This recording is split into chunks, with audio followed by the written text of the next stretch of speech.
نستغفره ونؤمن به ونتوكل عليه نعوذ بالله من شرور أنفسنا ومن سيئات أعمالنا من يهده الله فلا مضل له ومن يضلل فلا هادي له ونشهد أن لا إله إلا الله وحده لا شريك له ونشهد أن سيدنا مولانا محمدا عبده ورسوله أعوذ بالله من الشيطان الرجيم بسم الله الرحمن الرحيم إن تنصروا الله ينصركم ويثبت أقدامكم صدق الله مولانا العظيم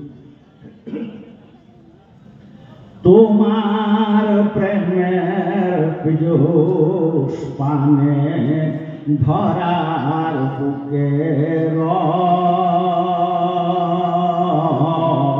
তোমার গুণের কিরণ গুণে গুণীর যত যশ তোমার রূপের আবির মেখে রূপের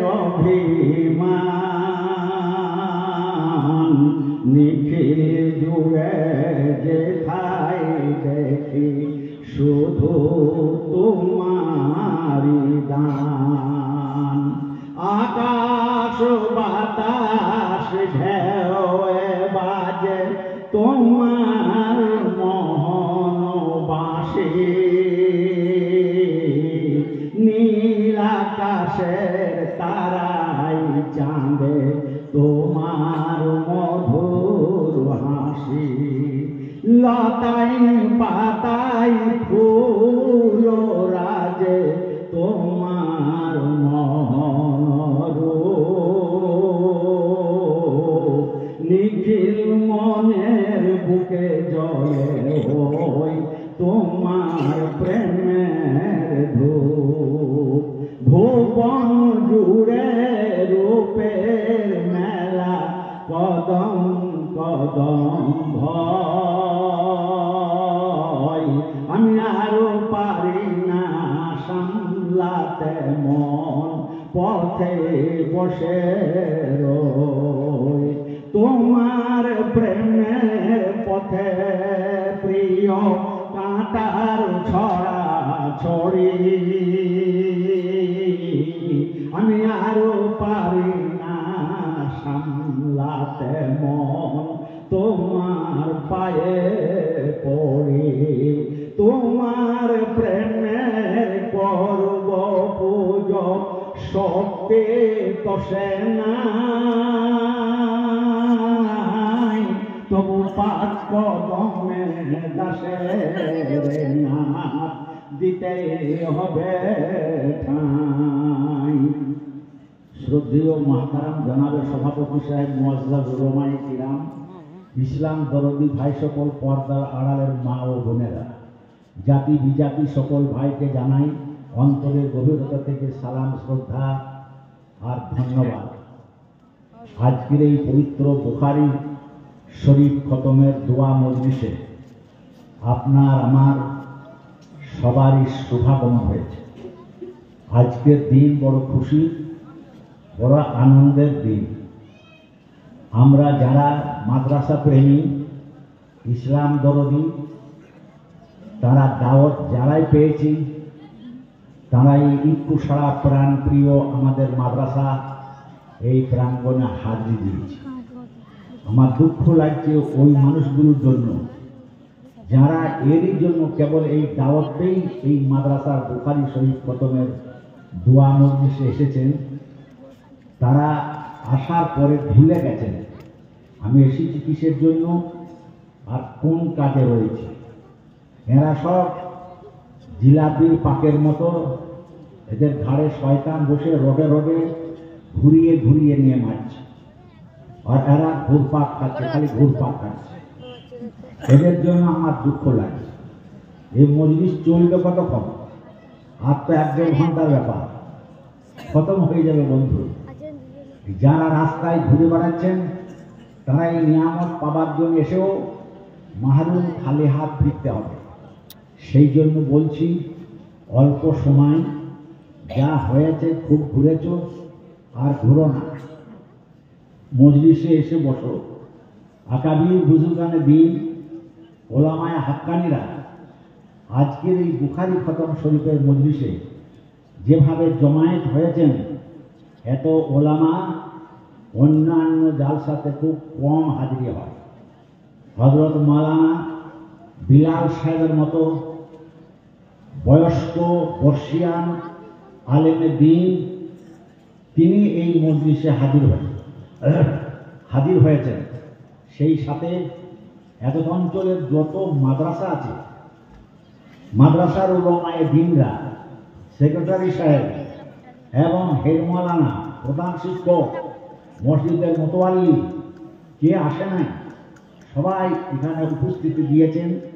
এবং শুধু গুজরাট থেকে এত বড় আল্লাহর ওলি তারা আসছেন, তারা বুখারী খতম করবেন এবং আমরা সবাই দোয়াতে হাত তুলব, দোয়া নিয়ে বাড়ি ফিরব। এ বিরাট সফলতা। এমনি আমভাবে জালসা বহুত হয়, কিন্তু এই যে বুখারী খতমের দোয়া মজলিস, এভাবে আম মজলিস সারা বাংলায় 2-4টে হয়। তার মধ্যে ইটকুসাড়া একটা জীবন্ত মাদ্রাসা, এর আদি থেকে অদ্যাবধি যার আপ্রাণ চেষ্টা, যিনি নিষ্কুশ মানসিকতা নিয়ে, যিনি দরদ এবং ভালোবাসার সাথে এই মাটির মানুষ, এই মাটির সাথে যার নারীভূতা, যিনি এই মাদ্রাসা গড়ার জন্য এই এলাকায় হেদায়েতের আলো প্রসারিত করার উদ্দেশ্যে, জুলমত অন্ধকারকে দূর করার জন্য যার এই অক্লান্ত পরিশ্রম, যিনি বসে আছেন আমার বাম পাশে। আমার উদ্দেশ্য হযরত মুফতি দবির হোসেন সাহেব মহতারাম, সম্মানীয় তাঁর ব্যক্তিত্ব, তিনি যে ফিকে করেছিলেন, তিনি যে চিন্তা ভাবনা করেছিলেন যে একটা বড় রকমের মাদ্রাসা আমার এলাকাতে হতে হবে, যেখানে শুধু এলাকার ছাত্ররা নয়, বরং দূর দারাজ থেকে এসে এখানে পড়াশোনা করার সুযোগ পাবে, ফাঁকা মাঠ পাবে, বিরাট পুষ্করণী পাবে, খোলা হাওয়া। এইরকম একটা প্রাকৃতিক পরিবেশে যাতে করে মদিনার নূর প্রসারিত করা যায়। আকায়ে নামদার তাজেদার মদিনা আহমদে মুস্তাফা মোহাম্মদ মুস্তাফা সাল্লাল্লাহু আলাইহি ওয়াসাল্লামের সেই নূর যাতে এখানে টেনে আনা যায়, তার যে চেষ্টা করেছেন তা সেটা আজ আপনাদের চোখের সামনে। আমি আবুল কাসিম 1975-তে দারুল দেওবন্দ থেকে ফারেক হওয়ার সাথে সাথে দেওবন্দ থেকে আমাকে হযরত মুফতি সাহেব ওইখান থেকে চয়েস করে এনেছিলেন যে আমার সাথে কাজ করতে হবে। মুহতারাম বুজুর্গ দোস্ত, আমার তো একজন দ্বীনী খাদেম বা একজন দ্বীনী উস্তাদের দরকার ছিল। আমি কোনো কাজ জানতাম না, দ্বীনী খিদমত কি বুঝতাম না। আমি বললাম, এর থেকে আর ভালো প্রস্তাব কি হবে যে আপনার মতো একজন অভিভাবক, যাকে পাঠ্য জীবনে কয়েক বছর পেয়েছিলাম, যিনি আমাদের বড় ভাই হিসাবে, আমি যখন কাঁদতাম মাথায় হাত বোলাতেন আর বলতেন, কান্দার কি আছে, দিনের রাস্তায় এসেছো দিন শিখতে, এ শয়তান চক্রান্ত করবে, বাপকে মনে পড়াবে, মাকে মনে পড়াবে, ভাই বোনদেরকে কুৎসি করে তাদের ছবিটার নকশাটা সামনে দেবে। কোনো সময় হয়তো এমনও খোয়াব হবে যে মা মরে গেছে, মায়ের মুখে মাছি বসছে, ঢুকছে আর বেরোচ্ছে, তার সেই আপনার মুখের জড়তার চামড়াগুলো বাসি চোপের মতো হয়ে সে আপনার জোড়াবড়ি লেগে আছে, এইরকম শয়তান মুখচ্ছবি দেখাবে, তাতে ভিতর থেকে হিউরে হিউরে কান্না আসবে, এতে শয়তান খুশি হবে, মন বিগড়িয়ে যাবে। আবুল কাসেম, খবরদার ওই সব চিন্তা করবে না, দিনের রাস্তায় এসেছো, দিনকে সামনে রেখে মেহনত দাও, দিন শিখো, ইলম অর্জন করো। তোমার দ্বারা আল্লাহ কত কাজ নেবেন, কত কাজ পড়ে রয়েছে, আমাদের অপেক্ষায় রয়েছে। বাংলার প্রান্তে প্রান্তে মানুষ, যেখানে ওলামা পৌঁছায় না, যেখানে মুফতি সাহেবরা পৌঁছায় না, যেখানে আলেমা হাক্কানেরা পৌঁছতে পারেন না, তারা বড় বড় শান শওকত নিয়ে, বিশাল বিশাল মসনাদ নিয়ে নিজের নিজের জায়গায় বসে আছে, কত এলাকায় এরিয়া পড়ে আছে। সেসব জায়গাতে আমাদের খিদমত করতে হবে, আপনার কানলে হবে না। সেই মুরব্বিয়ানা ভাবে আমাদের মাথায় হাত বুলিয়ে আমাকে, গোলাম মুস্তফাকে, চাচা আরশাদকে, আরো বাংলার যারাই কান্ত, তাদের গায়ে মাথায় হাত বুলিয়ে উনি উৎসাহ এবং প্রেরণা দিতেন। মহতারাম বুজুর্গ দোস্ত, সেই দারুল দেওবন্দ থেকে ওনার চেষ্টায়, ওনার প্রেরণায় এখানে পৌঁছিয়েছিলাম। হযরত মুফতি সাহেবকে দেখে প্রাণে মায়া আসতো যে এমন একটা বলিষ্ঠ শরীরের মালিক, রাত দিন তখন মোটর সাইকেল নাই, তখন আপনার ওই বাইসাইকেল, ওই সাইকেলে আমরা আশপাশ এলাকা ঘুরতাম, গ্রামে গ্রামে যেতাম, মিলাদ মজলিস সব দাওয়াত হতো, আমরা পৌঁছতাম, আর সেখানে গিয়ে মাদ্রাসার কথা বলতাম। কয়েকটা মাত্র ঘর তৈরি হয়েছে, আর ঘর তৈরি করা যায়নি। গ্রামের মানুষ ইয়াদ আসছে, আপনার সেই মানুষগুলো কিভাবে আমাদের সহযোগিতা করতেন, কি প্রয়োজন, কি খাওয়া দাওয়া দরকার, বাড়ি থেকে তরকারি এনে এনে এই গ্রামের মুরব্বীরা আমাদেরকে খাওয়াতেন। ওই কাসের চাচা, ওই আপনার আব্দুল হামিদ, ওরা আব্বা, এরা সব আপনার আমাদের জন্য তরকারি আনতেন, এনে আপনার দিতেন। মাছ ধরতেন, পুকুরেতে এনে মাছ দিতেন, রান্না করে খাও, এগুলা নিয়ে তোমরা আমাদের এলাকাকে দিনের খাদেম হিসাবে কাজ করো। যাদের মাধ্যমে অন্ধকার ছড়িয়েছিল, যারা আপনার চেয়েছিল এই এলাকায় যেন হকের বাতি না জ্বলে, তাদের প্রচেষ্টা ছিল আলাদা। তারা গ্রাম ওয়াইজ তারা আপনার ঘোরাফেরা করত, আর তারা কিয়াম মিলাদ, না জানে আরো কত কি, ফাতেহা আর আপনার বড় পীর সাহেবের সেমানি, আর কি মানি করে নিয়ে তারা আপনার তাদের টিম আলাদা কাজ করত। আল্লাহর শুকর, এই এলাকার মানুষের মধ্যে ছিল হকের তাকাদা, এরা ছিল আপনার হেদায়েতের পিপাসু। আমরা হযরত মুফতি জমির হোসেন সাহেবের মারফতে যখন সেখানে আমরা পৌঁছতাম, তারা সাদরে গ্রহণ করত। ওই তালিবপুর, ওই গোলাপবাগ, ওই মাকড়া, হাঁসড়া, গোড়াপাড়া, মহতারাম বুজুর্গ দোস্ত, এদিকে ওই সিজা গ্রামের আপনার প্রধান ছিলেন জাজিস সাহেব, মনে পড়ছে তাদের নাম, মহতারাম বুজুর্গ দোস্ত ভাইরা আমার, আব্দুল লতিফ মাস্টার, এরা সব সাথ দিত, সঙ্গ দিত, সঙ্গে করে নিয়ে যেত। রাস্তায় ঘাটে যেখানে মিষ্টির দোকান পেত, সেইখানে বলতো 4টে মিষ্টি খেলেন, যাওয়ার পরে কি খাবো না খাবো, 4টে মিষ্টি খেলেন। এইভাবে আমরা এই এলাকা অঞ্চলে কাজ করেছি। আজ বড় খুশির দিন, যেখানে শুরু করেছিলাম আপনার কায়দা বাগদাদি, এবং আপনার তখন কোরআনের পাকের নাজারা, তখন আপনার মক্তবের আপনার শিক্ষা থেকে শুরু করেছিলাম। আজকে তিলে তিলে হযরত মুফতি জমির হোসেন সাহেবের মেহনত এবং তার সাবর, তার ধৈর্য আজকে এই জায়গায় পৌঁছিয়েছে। এই কুশালার মাদ্রাসা আজকে পরিপূর্ণ রূপ পেয়েছে, এবং পরিপূর্ণ রূপ পেয়ে আজ বুখারী শরীফ খতম হচ্ছে। আমার দিল বার খুশি আনন্দ ধরে রাখতে পারছি না, এত আবেগ আসছে। আপনাদের কি কোন ভাষায় বুঝাবো, এ ভাষা আমার নাই। আমার প্রাণে ভাই বুঝবো দোস্ত, এইটাই বড় নিয়ামত মনে করছি যে হযরত মুফতি জমির সাহেব হায়াতে আছেন। আল্লাহ তাবারক তাআলা ওনার হায়াতকে আরো দারাজ করুন, আর বড় করে তুলুন, আর ওনার চিন্তা ফিকের আপনার দূরে দূরে সকলের মাঝে ছড়িয়ে দেয়। শুধু কুশালা মাদ্রাসাটাই বড় হোক এটা উনি চাননি, সারা বাংলার মাদ্রাসা গড়ে উঠুক, ঘরে ঘরে মক্তব গড়ে উঠুক, জমিয়তের ইউনিট গড়ে উঠুক, মুসলমান জাগুক, মুসলমান বুঝতে শিখুক। আমাদের কিছু করণীয় আছে, কিছু আমাদেরকে করতে হবে।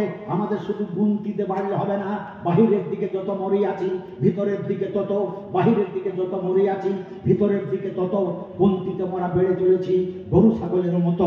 এমনটা এটা যেন না হয়, আমরা যেন গুণে এবং গুণগত দিক থেকে আমরা যেন মুসলমান হতে পারি, সেই জন্য উনি তবলিগ জামাতের সমর্থক। উনি তবলিগের জামাত এনে এলাকাতে আপনার ঘোরাতেন, নিজে গিয়ে আপনার তাদের সাথে শরীক হতেন, আমাদেরকে পাঠাতেন। কোনো একটা জুমা বা আপনার মাদ্রাসায় বসে এক মুঠো ভাত খেতে দেননি। জুমা অমুক গ্রামে পড়তে হবে, আগে কাল কি করতে হবে আজকেই তার আপনার নোট তৈরি করে নিতেন, মশওয়ারা হয়ে যেত।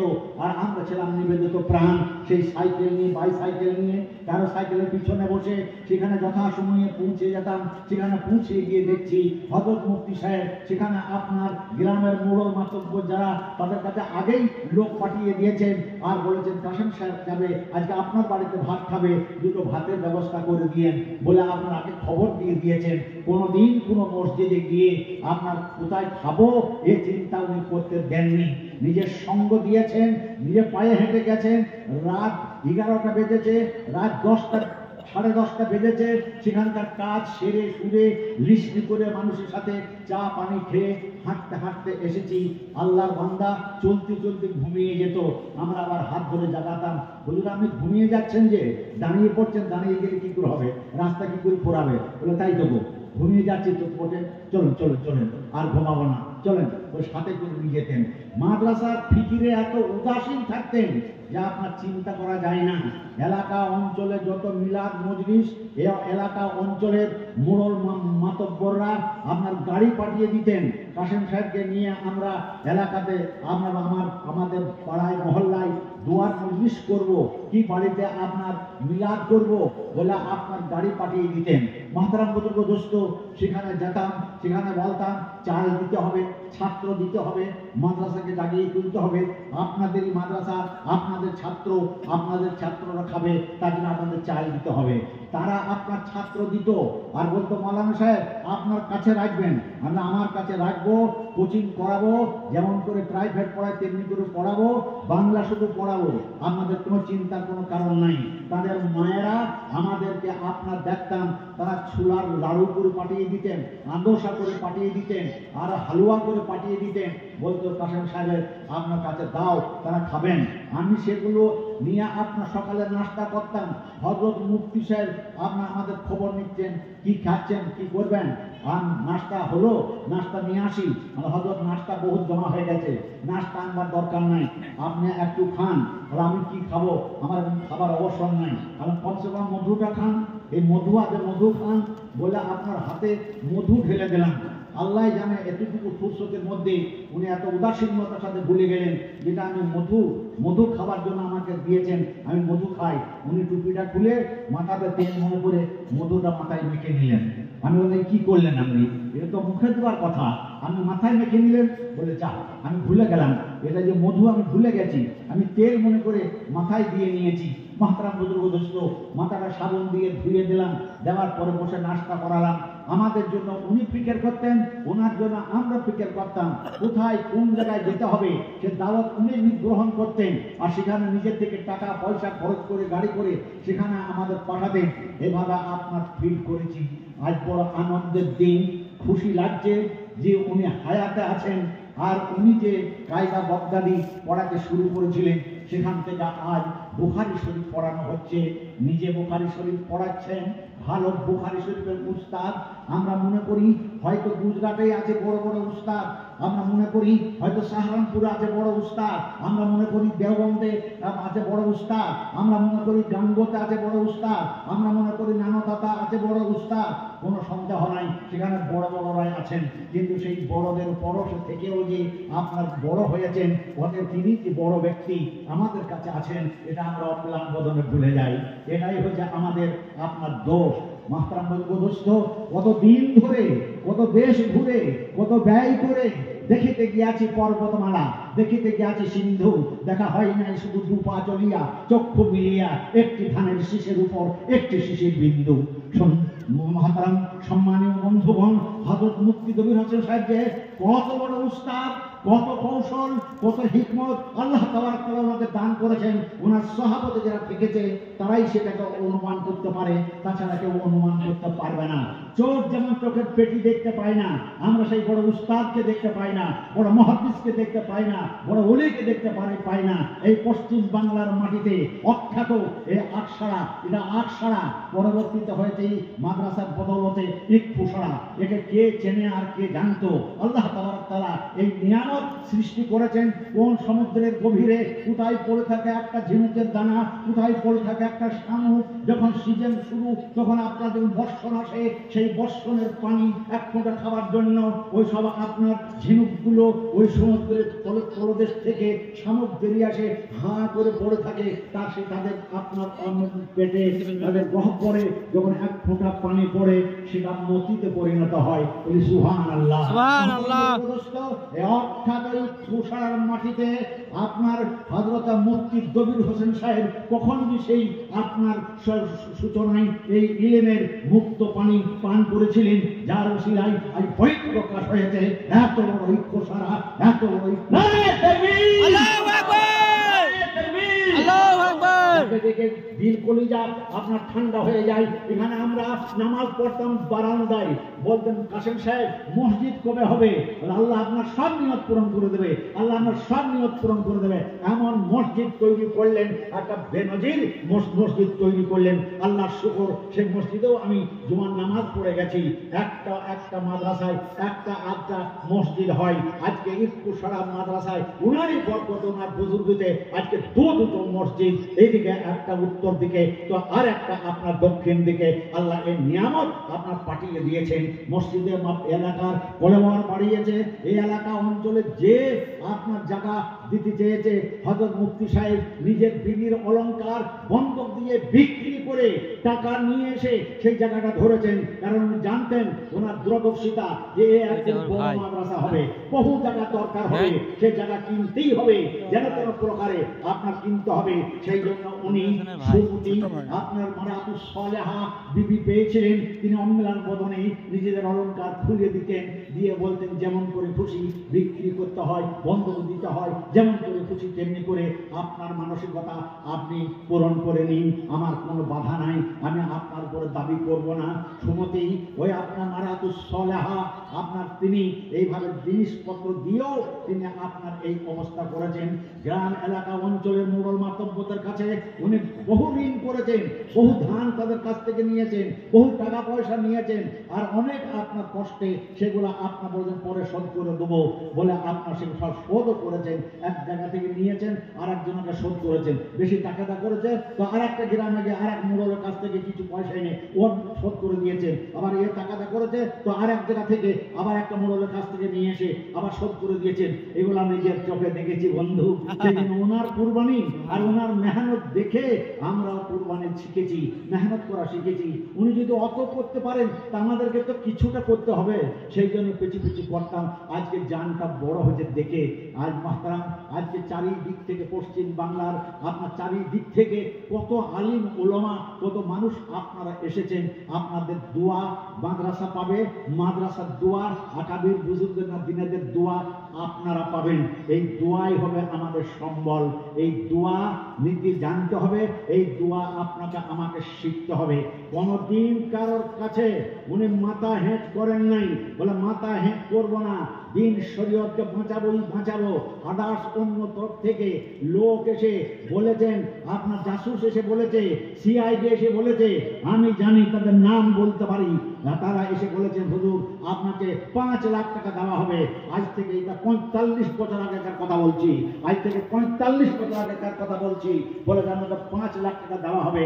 আপনি এইভাবে দেবন্দী মাদ্রাসা কায়েম করার পিছনে আপনি যাবেন না, এরকম চেষ্টা আপনি করবেন না, আপনাকে 5 লাখ টাকা আপনার অ্যাকাউন্টে দেবো, ও বিচারা তো অ্যাকাউন্টও বুঝে না, অ্যাকাউন্টে কি টাকা রাখার দরকার, কি টাকা থাকে কিছুই উনি আপনি বুঝেন না। বলে বাবু অ্যাকাউন্ট না কারণ বুঝি না, ওসব টাকা আমার দরকার নেই, আমার হৃদায়তের আলো জ্বললেই আমি খুশি, আমি সন্তুষ্ট। তোমরা গ্রামে গ্রামে মক্তব করো, মসজিদে মসজিদে মক্তব করো, তোমরা ছেলে মেয়ে দাও, তোদের লেখাপড়া করো। এই বলে বসে এইখান থেকে মানুষে বলে গোলাপবাগে মাদ্রাসা করবো, বলে আলবত করো। উনি সেখানে গিয়ে দোয়া করে দিলেন। বুড়া পাড়াতে বলছে মাদ্রাসা করবো, বলে আলবত করো। উনি সেখানে গিয়ে দোয়া করে দিলেন। সব জায়গা থেকে উদার চিত্তে সকলের জন্য দোয়া করেছেন। এটা হৃদায়তের আলো জ্বলবে, অন্ধকার দূর হবে। কারো টাকা দিয়ে কারো মানসিকতা কেনা যায় না। আমরা আকাবির উলামায়ে হাক্কানি, আকাবিরদের আমরা রূহানি সন্তান। তারা যেমন বিক্রি হয়নি খ্রিস্টানদের কাছে, তারা যেমন বিক্রি হয়নি অমুসলিমদের কাছে, তারা যেমন বিক্রি হয়নি ইসলামিক কালচারের কাছে, তারা যেমন আপনার দমে যায়নি, তেমনি এই উলামায়ে দেওবন্দ এবং উলামায়ে দেওবন্দের সন্তানরা তারাও কোন জায়গাতে দমে যায়নি।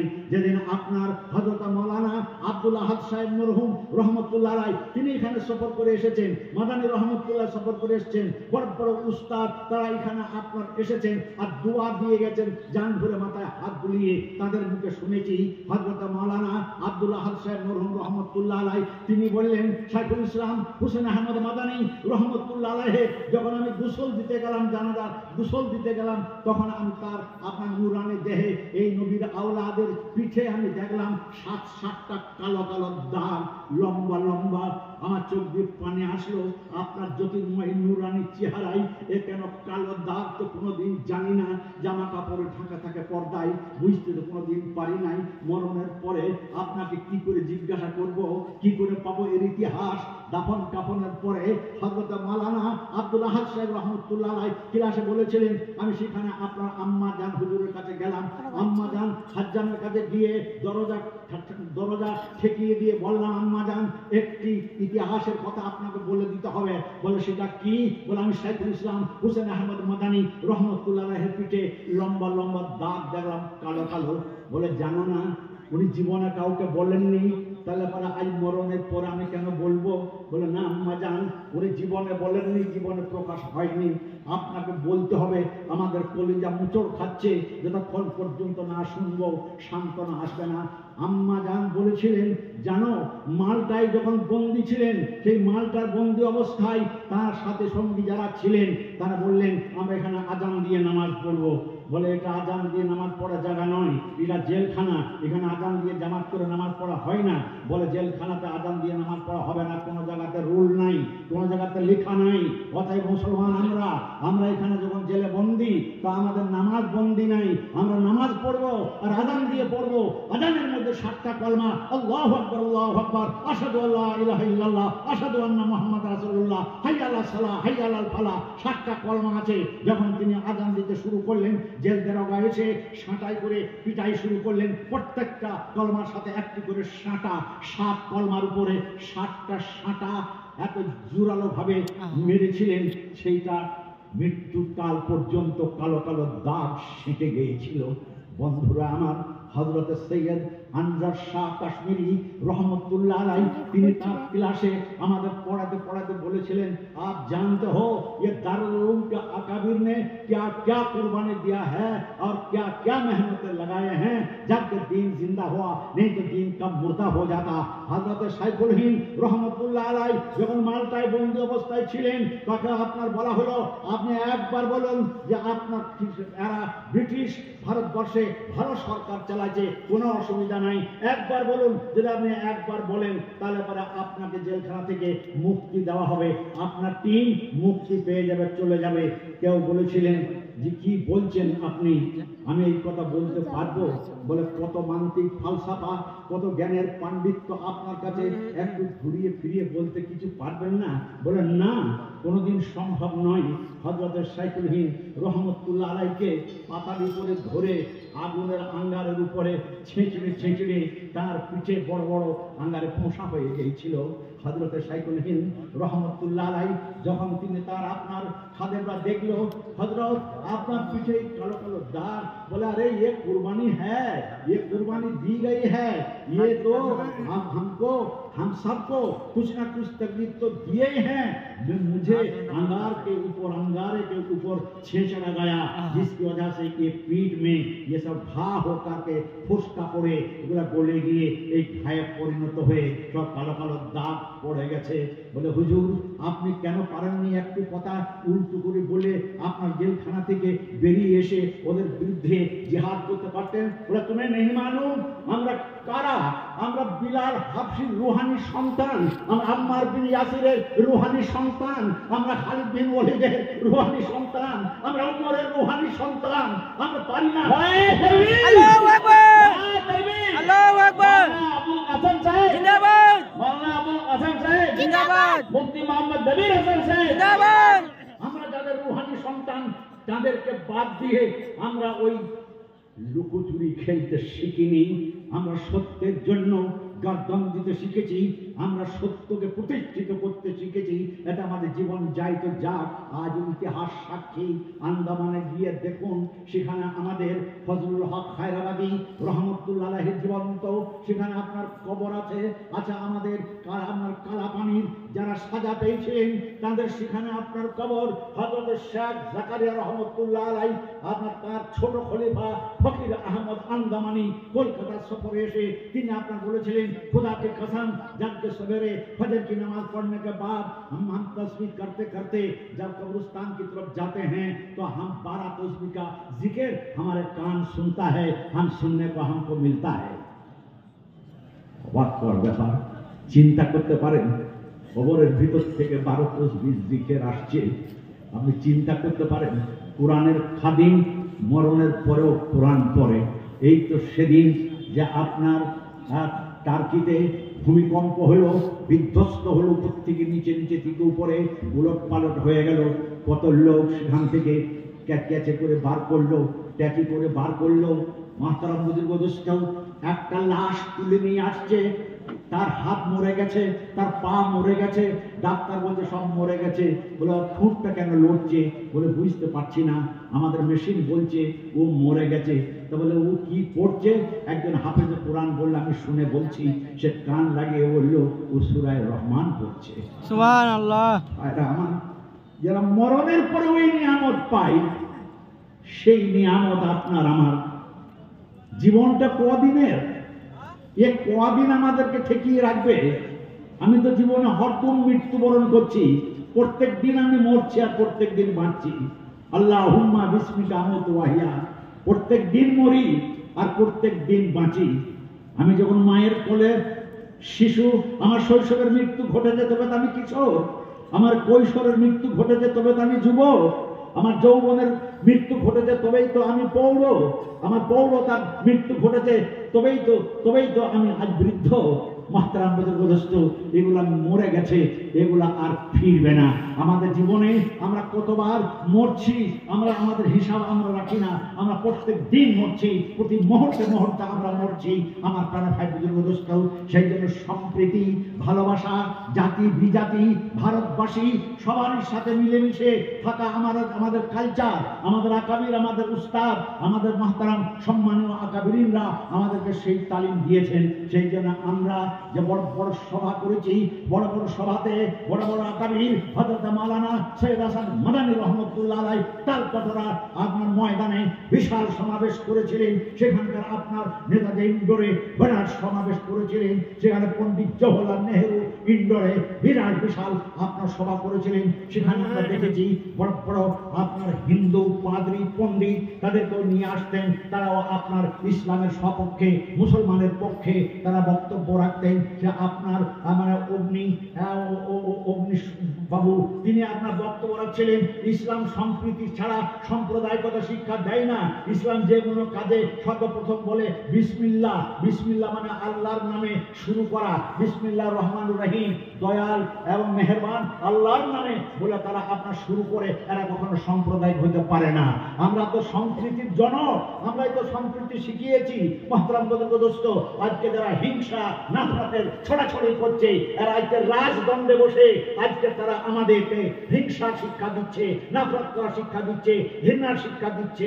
তাদের গুরুদের কাছে তারা শিক্ষা নেয় না, যারা পড়ে গেলেন হিথাই আর্য, হিথাই অনার্য, হিথাই দ্রাবিড় চীন, সব হন্দল পাঠান মগল এক দেহ হলো লীন, যারা গেয়ে গেলেন এই সুন্দর সম্প্রীতির গান, তাদের কাছ থেকে শিক্ষা নেয় না। একটি বৃন্তে দুটি কুসুম, হিন্দু মুসলমান, মুসলিম তার নয়নমণি, হিন্দু তার প্রাণ, যারা আমাদেরকে এই স্লোগান শিখিয়ে গেলেন এই ভারতের মাটিতে, যেখানে আমরা দেখি বিবেকানন্দের দেশ, যেখানে আমরা দেখতে পাই নেতাজি আপনার সুভাষচন্দ্র বসুর দেশ, যেখানে দেখতে পাই কাজী নজরুলের দেশ, যেখানে দেখতে পাই দানবীর মহসিন সাহেবের এটা আমাদের দেশ, যেখানে দেখতে পাই সাইফুল হিন্দের দেশ, মা সাইফুল ইসলাম হোসেন আহমদ মাদানির দেশ, যেখানে আমরা এইসব আকাবির বুজুর্গান মৌলানা আবুল কালাম আজাদ, মৌলানা মোহাম্মদ আলী, জওহর আলী, যাদের ইতিহাস কোনোদিনই কেউ মুছে ফেলতে পারবেন না।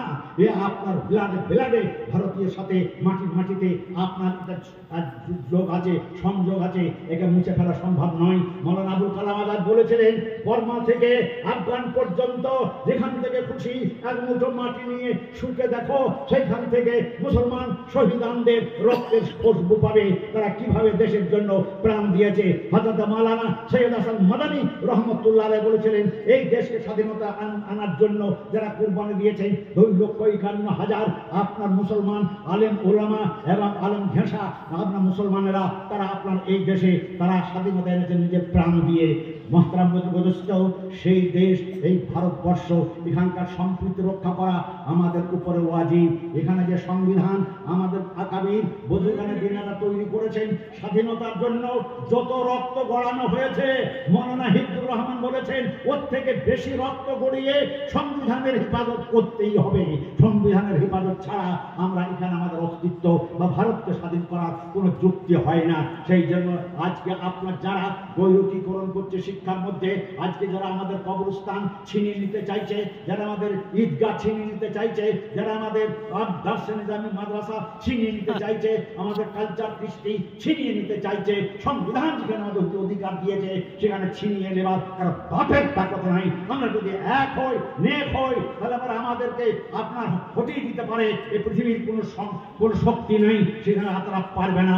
আজকে আপনার দেখিয়ে দিয়েছে হামাস প্যালেস্টাইন বুক বেঁধে কেমন করে তারা আপনার দেশের আপনার স্বাধীনতা বজায় রাখার চেষ্টা করছে, তেমনি আমরাও রাখবো সম্প্রীতির সাথে, ভালোবাসার সাথে আমরা এই দেশে সম্প্রীতি বজায় রাখবো।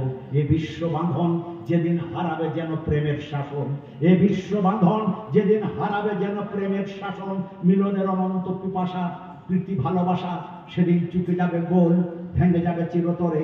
এ বিশ্ব দেওয়াল তুমি আমি কারো হিতা, রহিবে না ঠাঁই, বিশ্ব শূন্যেই বিরাজিবে শুধু নাই নাই নাই। প্রেম থাকবে না তো সব নাই হয়ে যাবে, প্রেম থাকবে, তুমিও থাকবে, আমিও থাকবো। তাই আমি শেষের বেলায় এই কথাই আমি বলবো, বলো বলো বলো সবে, জগৎ সবাই ভারত আবার শ্রেষ্ঠ আসন নেবে। অমার এই কয়টি কথা বলে আমার বক্তব্যের